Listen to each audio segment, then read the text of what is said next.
nongeye kubasuhuza inshuti zacu heke ko ubu nabaye umusangwa ku Ibuye Ryera TV. Ndabakunda cyane. Nanone nuko ishaka Betty ngarutse je kubabwira nanone ijambo ry'Imana muri cya kiganiro cyacu cyo kumenywa n'Imana. Iki kiganiro twagishyizeho tugendeye ku bintu Imana yagiye ikora n'ibintu Imana yagiye ivugana natwe. Bwa mbere twigishije ijambo ryo kumenywa n'Imana, ariko ndashaka ko nanone ubu ngubu mukurikirana iki gice cya kabiri. Reka nanone kuko mubizi ko ikiganiro cyacu gitangirwa n'isengesho, reka dusenge Imana ubundi dutangire. Mana turagushimiye, Mana nziza, tugushimiye ko wabanye natwe, tukuragije ibihe biri imbere, tukuragije n'abantu bagiye kumva ijambo ryawe, tukuragije abantu bamenywe nawe, tukuragije abantu bashaka kukumenya, tukuragije databuja mwiza biri buve mu kanwa kacu, kugira ngo ubikorere kwiyubahisha. Dusengeye amahanga, dusengeye igihugu cy'u Rwanda muri rusange. Tanga amahoro, ubwiza bwawe bugitwikire. Turashaka kumenywa nawe, turashaka kugendana nawe, turashaka gukorana nawe tukuzi kandi tuziranye. Mana uduhe ayo mavuta yo kumenywa nawe, uduhe kandi icyo gitinyiro n'icyubahiro cyo kugendana nawe tukuzi. Turagushimiye, ngaho komeza kubana natwe, ubane natwe mu ijambo, ndetse n'abariteze amatwi databuja mwiza bafashwe nawe mu izina rya Yesu, amen. Haleluya. Tugarutse nanone ku ijambo ry'Imana rifite nanone teme, igice cya kabiri gifite teme cyangwa intego y'amagambo cyangwa insanganyamatsiko ivuga ngo kumenywa n'Imana. Haleluya. Tugiye kumva amagambo yavuye mu kanwa k'Imana abwira abahanuzi, abwira abantu bo mu gitabo cya Bibiliya. Cyane cyane tureba umuhanuzi Yesaya, gusa turebe n'abantu Imana yagiye ibwira amagambo akomeye bigaragare ko bari bazwi nayo. Turabashimiye rero ko mudukurikira kandi mukomeza kudushyigikira, mukora subscribe, mutanga amashare, mukora n'amarayike kuri Ibuye Ryera TV. Kadusome ijambo ry'Imana rero dusanga muri Yesaya ibice 44 umurongo wa mbere, turageza ko turasoza n'umurongo wa 5. Titire y'amagambo avuga ngo idusezeranye umwuka wera. Ariko rero noneho umva, Yakobo umugaragu wanjye Israheli natoranyije, Uwiteka wakuremye akagukuza uhereye ukiri mu nda, kandi ari we uzajya agufasha. Aravuga ati, witinya Yakobo umugaragu wanjye, Yeshuruni natoranyije.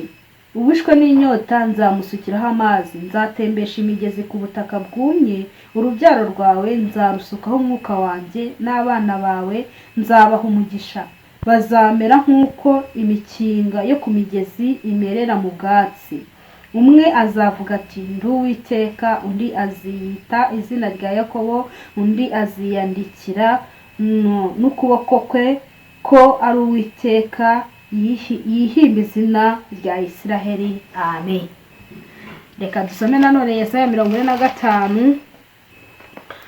Aravuga ngo ibyakuru n'iby'Abisiraheli ko bazagaruka. Ibi ni byo Uwiteka abwira Kuro, uwo yimikishije amavuta, ati, ni wowe mfashe ukuboko kw'iburyo nkamuneshereza amahanga ari imbere ye, kandi nzakenyuruza abami kugira ngo mukingurire inzugi, kandi n'amarembo ntazugarirwa. Nzakujya imbere ahataringaniye mparinganiza, nzamenagura inzugi z'imiringa n'ibihindizo by'ibyuma nzabicamo kabiri. Nzaguha ubutunzi buri mu mwijima n'ibintu bihishwa ahantu hiherereye, kugira ngo umenye ko ari njye Uwiteka uguhamagaye mu izina ryawe, ari njye Mana ya Israheli. Kubw'umugaragu wanjye Yakobo Israheli natoranyije, nguhamagaye mu izina ryawe, nguhinga izina nubwo utigeze kumenya. Amen. Haleluya. Amen. Turimo kuvuga kumenywa n'Imana. Haleluya. Kumenywa n'Imana rero biza nanone mu ijambo ryitwa gutoranywa. Kuko iyo umuntu yakumenye araguhamagara, sibyo? Iyo umuntu yakumenye araza akaguhamagara, akagutoranya mu bandi, akakumenya, akaguhamagara, akagutuma, akagukorera ibintu byinshi. Dushimye Imana yabanye natwe. Naje gutekereza sanga iyo umuntu amenywe n'Imana hari ahantu imukura, hari n'ahandi imugeza. Iyo umuntu amenywe n'Imana, nk'ubu Yesaya, umuhanuzi Yesaya yahanuriraga ubwoko bw'Isiraheli, kandi cyane ijwi ry'Imana ryavuganye nawe ribwira Yakobo, ari we waje guhinduka Isiraheli. Iramubwira ngo ni wewe mugaragu wanje natoranyije. Haleluya, amen. Urumva kumenywa n'Imana iragukurikirana. Yo ikumenye iragukurikirana, ikagukuraho abantu batagukura, kandi ikindi ntishobora kukureka niyo wowe wakibwira ibyo ushaka, niyo wowe wakishaka kuyicaza ku ntebe yakunezeza, irayiguhagurutsaho ikakujyana ahandi aho ishaka. Nkunda kuvuga aka kantu, nkunda kuvuga ngo kuba mu mugambi w'Imana bisaba kwiyoroshya. Noneho rero ntiwaba mu mugambi w'Imana utazwi nayo. Haleluya, haleluya.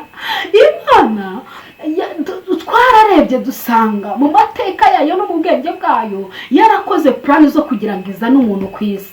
Ntabwo rero yakora ikosa ryo gukora plan ryo kugira ngo umuntu aze ku isi ari uko itamukeneye cyangwa ari uko itamumenye mbere. Amen.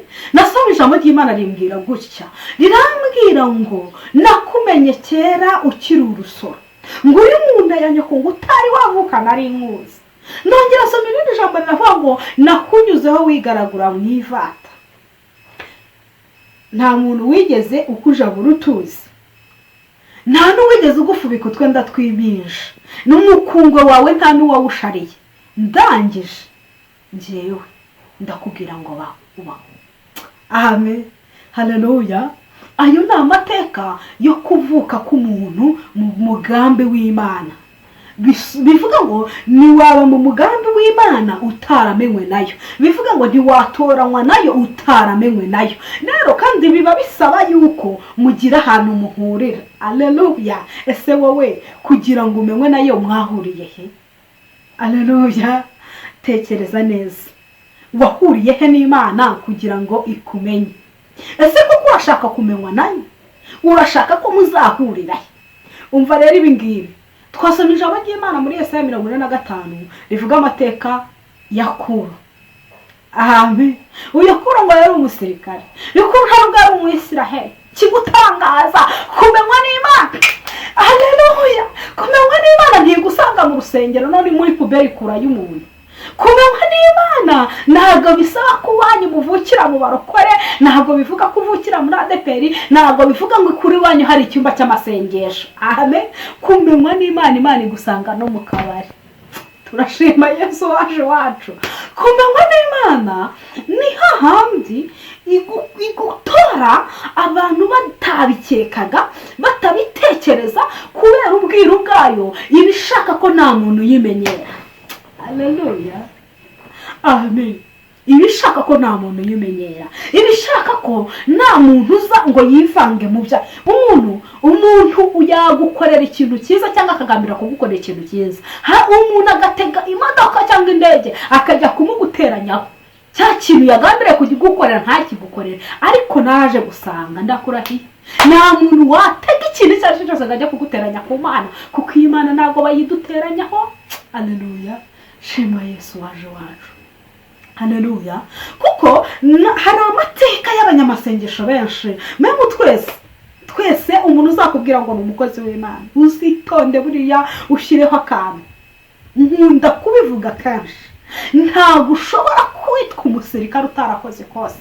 Rero nimba witwa umukozi w'Imana, nimba ubona nicaye hanjye webe ushaka kumbona ukabona ndi umukobwa ndabyibushye, ndasa neza, meze neza, nagize n'ubushobozi bwo kugera ku Ibuye Bwera TV, nateze nabonye transport, ariko igihe kimwe nzaho yamondaguriye, nzaho twahuriye, nzaho yankuye, nzibyo yankuyemo, nzaho kugira ngo inyimenyekanishe, kugira ngo mpinduke, nuko umuririmbyi yaravuze ngo mvugutira kandi ushure inkamba zimvemo. Amen. Muri zimara kumvamo ngo mpindure icyuma cyawe uhora ukoreye. Haleluya. Tatiborabo. amina. Lewira bonesta, haleluya. Dushimye Imana yatwimenyekanishije, dushimye Imana yatumenye abantu bo bari bazi yuko tutazamenywa. Amen. Nta n'imiryango ifatika twavuyemo yatuma tumenyekana, nta n'amoko afatika twavuyemo yatuma tumenyekana, ariko iraza ngo mwebwe. Amen. Ngariko mwebweho. Haleluya. Hashimye Kristo watumye tuba ubwoko bwayo Isiraheli yatoranyije ikadukura mu yandi mahanga. Amen. Nkunda kubwira abantu ngo impano z'Imana ni nk'amasaka cyangwa se umuceri, irafatika biba ibibira hehe mu itorero. Impano yo uyitandukanye no gutoranywa. Watora nk'uvuye muri puberi, watora nk'uvuye mu ishyamba, watora nk'uvuye mu kabari, watora nk'uvuye muri buwate, watora nk'uvuye hehe, ariko ntabwo ako kandi nagutoranywa uri uko ufite impano. Impano ihahererwa mu rusengero. Haleluya. Amen. Kandi yaritegereje aravuga ngo menye neza ko mu mahanga yose umuntu yubaha agakora ibyo gukiranuka uwo ngo imwemera. Ikwemera ariko yamaze kugutoranya. Amen. Kuko ntabwo ahandi gukura ihagukura atari uko wakoze ibyo gukiranuka, ahubwo nuko muri bije y'Imana haba handitsemo ngo nzakura Beti hari ahantu azankorera azamvugira uko byagenda kose. Amen. Amashuri wakwiga cyangwa ntuyige, ubuzima bwose wacamo wakora akazi ko mu rugo, wamesera abantu, wabupfubyi wagira gutariko umva Imana y'ikuzi ibikuzi. Kandi hari ibintu nkunda kubwira abantu, ambwira ngo umuntu uzwi n'Imana aratungurana. Uwo ni umunyamasezerano, aratungurana. Ejo bundi ushobora kumubona akenye, ejo agakira. Ushobora kumubona ari aho ngaho yiyicariye. Hari akantu abantu bari banziho kera, nagiraga isoni, sinakundaga kuvuga. Utwo n'utuntu twinshi twagiye turanga ubuzima bwanjye. Natinyaga abantu menabanga, ariko byaje guhinduka. Nkunda abantu kugeza ku rwego rw'uko yumbwiye ngo hariya hari abantu bagushaka, mpita numva nezerewe, nkahita agenda kubareba. Nkunda abantu kugeza ku rwego rw'uko nta n'umuntu ushobora kumbona muri kondisiyo yo kubabara. Oya muraseka. Kandi kera si byashobokaga, nahoraga ndumurakare n'ikenya amenyo kubera amateka. Ayo mateka rero nayo ni ukuvuga ngo yambayeho kubera ko ishaka kuyankuramo ikangeza ahandi yanyiteguriye. Ihangije ibwira ko rawubwira ngo nzaguha ubutunzi buri mu mwijima. Rero taboraboni tekirene waya turagushimiye. Nufa ngo ntago Imana izaza ifate pastor runaka ngimubwira ngo ndagutoranyije, ntago azavuka ari pastor. Oya, azavuka ari runaka, ititira azayihabwa nuko yatoranyijwe n'Imana kuko yamumenye kera akiri urusoro. Urashaka kumenywa n'Imana, tugiye gusenga. Haleluya. Ibwira ko ngo nzakujya imbere hatarenganiye marenganiza, ngo ndetse ngo n'inzugi z'ibyuma nzazigukingurira n'ibihindizo by'imiringa mbicemo kabiri. Ese ufite ibintu bikugoye ngo duhamagare Imana ikwimenyekanisha nirangiza ibice?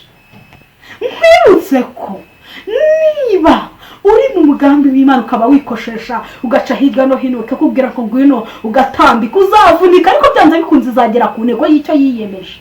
Uzadindira imyaka igenda ibingahe wigwingize. Nicyo gituma Imana yabwira Abayisiraheli avuga ngo njyewe ngo nabagaruye nk'abagore, ngo nk'umugore agiye kubacyura nk'umugore wari warataye urugo rwe, njya kumucyura nk'uwatawe, njya kumucyura ndamunzana. Icyo gihe bari barajyanywe mu bunyago bw'i Babuloni, ariko irongera irabagarura. Bishatse kuvuga ngo rero ibyo wakwicishamo byose, nimba uri mu mugambi w'Imana, nimba yaranzuye ko uzayivugira uzayikorera, izagucisha mu bibazo, igucishe mu bigeragezo. Ndi guhumuriza abantu bafite ibibazo.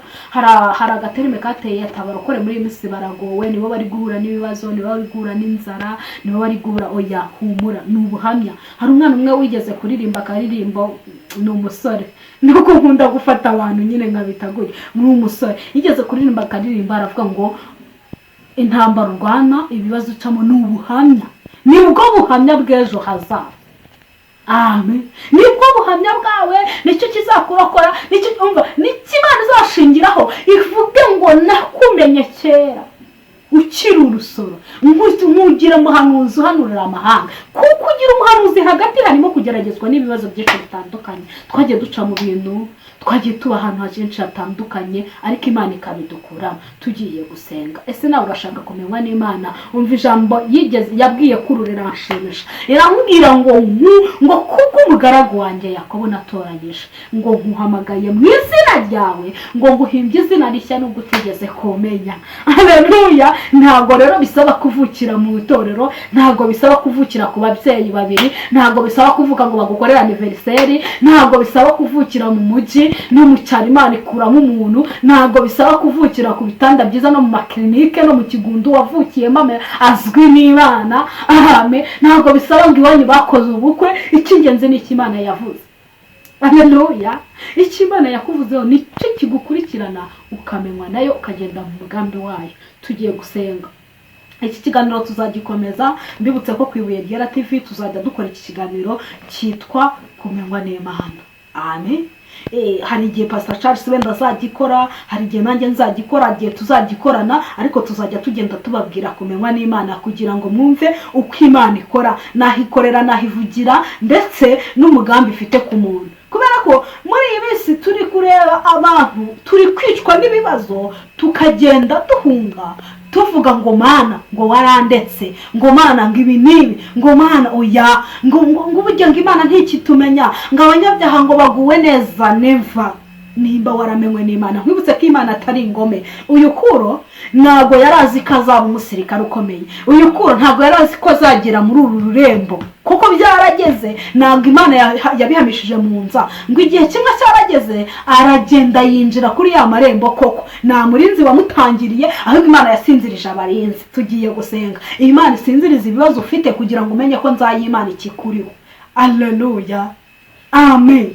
Kubera kumenywa n'Imana, Imana isinziriza abarinzi, Imana isinziriza ibibazo biguhiga, Imana isinziriza inkota zishaka kukurwanya kugira ngo iguhereze ubutunzi buri mu mwijima. Ahandi n'ibintu ubutunzi buri ahantu hahishwe, n'ibintu biri mu mwijima ahantu hiherereye. Nta kindi, ni Umwuka Wera. N'ubwiru bw'Imana, kuko udafite Umwuka Wera ntiwamenya ubwiru bw'Imana. Udafite Umwuka Wera ntiwasoma ijambo ngo urisobanukirwe. Oya, Imana rero yarabigusezeranyije. Tugiye gusenga ngo igihe kimwe kuko kuri Imana yageze ikabimusohoreza, nawe ubive muri za bijye muri nda. Amen. Bive muri nza bijye muri nda, kubera kumenywa n'Imana. Umva, ntabwo bisaba kuba ufite amafaranga kuri konti, ntibisaba no gutunga konti yemwe. Kuba muri uyu mujyi wa Kigali ntibisaba. Oya, ni ukumenywa n'Imana. Kuba uri mu bihugu bitandukanye, reka nawe kuri utekereza uri mu bihe bibi. Ejo bundi nakire message y'umuntu arambwira ngo nibutse ibihe bibi twabayemo i Nyamata, ngo twabayeho mu buzima bubi, ariko ndashima Imana ko tubayeho muri neza mu gihugu cyo hanze. Ariko ngo Imana yajyaga ibabwira ngo nzabana namwe, nzongera mbashumbushe. Amen. Ufite ibyawe byapfuye ngo uharanire kumenywa n'Imana yongere bisure. Amen. Ufite ibyawe byananiranye kugira ngo wiyumvemo neza ko nimba Imana yaravuze koko no kubikora izabikora. Tugiye gusenga. Inyamara kubaha Imana bivanzemo n'umutima unyuzwe bizanamo inyungu nyinshi. Urashaka kumenywa n'Imana kugira ngo wubahe Imana, unyurwe n'ibyo uri n'ukuri n'ibyo ufite, kugira ngo igihe kizagere bisohore koko yari ikuzi kandi muziranye koko. Imana itugirire neza. Tugiye gusenga rero. Ndabakunda. Iki kiganiro tuzakigumaho, tuzakomeza tuvuge ibimenyetso. Noneho nzakwereka uburyo ki Imana ifata umuntu ikamukura kure. Ubwo tuzasoma igitabo cyo Kuva, ikamukura kure. Tubisanishe no mu igihe cyo Kuva. Mu gihe cyo Kuva Abisiraheli bavuye aha bageze aha, noneho bigeze mu gihe cyo gucungurwa kwacu muri Barukana ba Matayo na ba Yohane babivugaho iki. Ibyo nabyo tuzabireba, ariko temi izaba ari yayindi yitwa kumenywa n'Imana. Ndabakunda rero. Ndi wa wundi kushaka Betty. Reka dusengane Imana, ubundi naho gutaha. turi kumwe, ariko ikiganiro kiye kikuryohera, na izi mbaraga z'ijambo ziri muri iki kiganiro zijye zikuryohera, zigira aho zikukura. Turaguhanura wowe uri mu mahanga, turaguhanura wowe uri mu gihugu indani, turaguhanura wowe uri mu mujyi wa Kigali, turaguhanura wowe uri mu cyaro. Wumve ko icyo Imana yavuganye nawe, numva koko. Nanone nawe nije mu kindi kiganiro nigeze kubwira abantu, ndababwira ngo intama zanjye zirazi, nazo ndazizi, zizi ijwi ryanjye, nanjye nzi ijwi ryazo. Nimba Imana ivuze ugomba kubimenya kandi yivuze. Nimba ivuze rero haranira yuko icyo yavuze isanga iza kugukora icyo yavuze, isanga utarigeze wiyandurisha. Amen. Yanza Imana irakora burya. Tuzabibabwira kenshi, tuzagenda tubaha ubuhamya, tubabwira aho Imana yagiye idukura, tubabwira ibintu Imana yagiye idukorera, tubabwire ibintu imirimo n'ibitangaza bigaragara biri vizavi. Ariko ubuhamya bwinshi tugenda tububona bw'abantu Imana yagiye ikorera ibintu nk'ibyo bitandukanye. Turabashimiye rero kuba inaturinze tukaba tukiri mu buntu bwayo.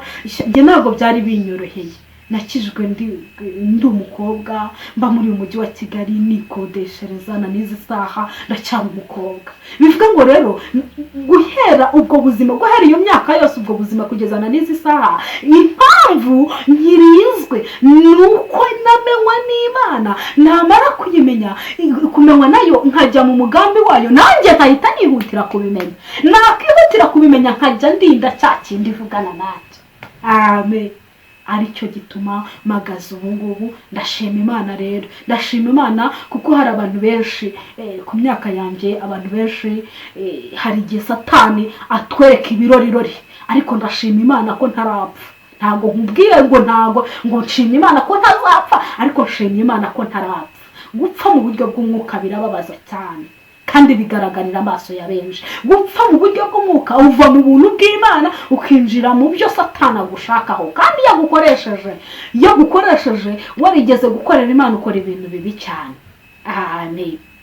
Imana ishimwe rero. Reka dusengane Imana. Ndabakunda, ni ukuri ufashwe n'iri jambo ryo kumenywa n'Imana. Wumve ko Imana yamenye Yakobo, nawe yakumenya, ikamutoranya ikamuhindura ubwoko bukomeye natwe ubwacu twitirirwa. Igafata Kuru ikamutoranya ari umunyamahanga, ikamuhindura umuntu ukomeye, ikamukingurira aho atakwikingurira, ikamwimenyekanisha, nawe yakugirira neza. Abo nibo tumenye ubwo turebye mu gitabo cy'umuhanuzi Yesaya.